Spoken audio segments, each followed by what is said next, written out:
Wisconsin Broadcasters Association Hall of Famer Bob Berry ruled Milwaukee's airwaves in the 60s and 70s. He spoke with countless musicians and celebrities over the years. Bob collected remarkable recordings of these encounters, which he's now sharing with the public. Here's Bob. Romantic singer Johnny Mathis has sold over 360 million records worldwide, making him the third biggest selling artist of the 20th century. 73 of his albums made the Billboard charts. I wondered how he came up with all those great songs. His duet with Denise Williams, his Privacy, his biggest hit, and what keeps him going during his heavy concert schedule. Johnny Mathis, greatest hits on the charts for almost 500 weeks, 100 million singles, 50 gold and platinum LPs, over 40 singles that made the charts. And Johnny, I don't know if you're familiar with his book, written by Joe Whitburn, the top pop artist and singles from 1955 to 1978. But I can tell you exactly when you had your hits, the month, the year, the weeks they were on the chart, the position. Fantastic. And what a list. And chances are it was your biggest hit. 1957, it was on the charts for 28 weeks, and it reached the number one position. Another number one record for you was Too Much, Too Little, Too Late, of course, with Denise Williams back in 1978. How did you happen to get into the duet business? Well, I sang a lot in ensembles in school and when I was studying music, and I always enjoyed it. And when I got an opportunity to make a record with Denise, I jumped at it. I had always wanted to do something with another singer, but never got the occasion. But it's a natural progress, I think, for someone like myself, and I enjoy it very much. Is it hard for you to maintain your privacy, Johnny? Well, not anymore. I think that's sort of a learned process, and over the years I've been able to work it out so that when I wasn't performing, I did have some degree of privacy, because it's very necessary to get away and relax and renew your energy again. And I can only do that by really being alone. You may be one of the only entertainers that's not suing the Inquirer magazine. Yeah, well, I'm pretty dull as far as the Inquirer is concerned. They can't, I don't think they can dig anything up on me.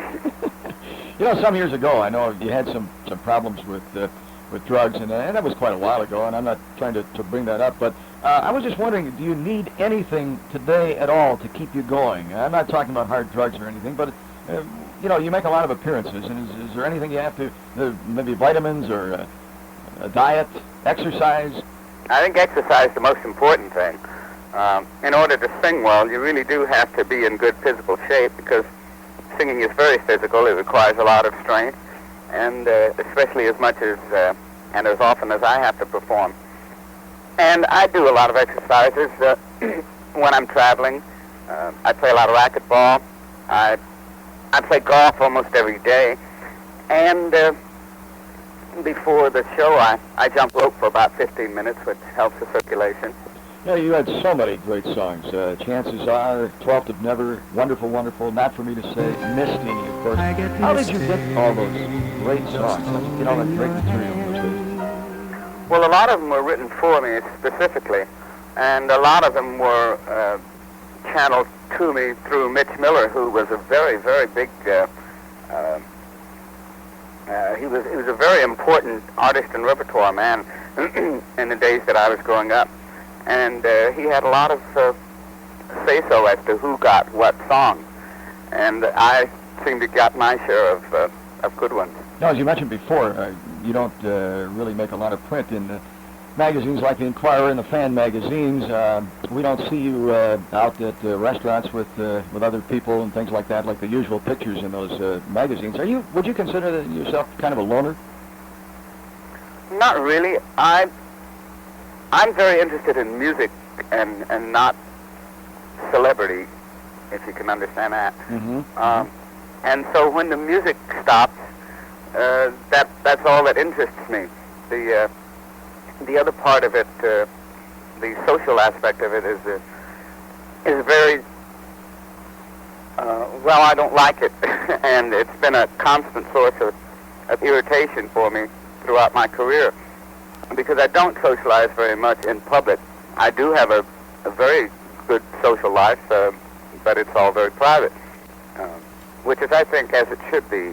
Many didn't know that you were quite an athlete. San Francisco State College, in fact, was the school you went to on an athletic scholarship. Right. When did you decide that music would be your career instead of sports? I got an invitation to the 1956 Olympic tryouts as a high jumper, and I mainly wanted to go to Melbourne, Australia, because a friend of mine, Bill Russell, was captain of the basketball team that was going from the United States, and he and I were good friends. We grew up in the Bay Area together, and I wanted to go with him.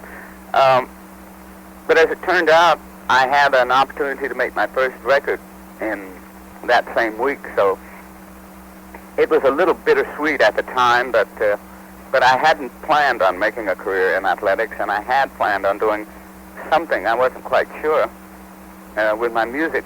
And as it turned out, it was almost decided for me by that contract with Columbia Records. Hey, thanks a lot, John. Okay, Bob. Appreciate you calling. Bye-bye. Bye.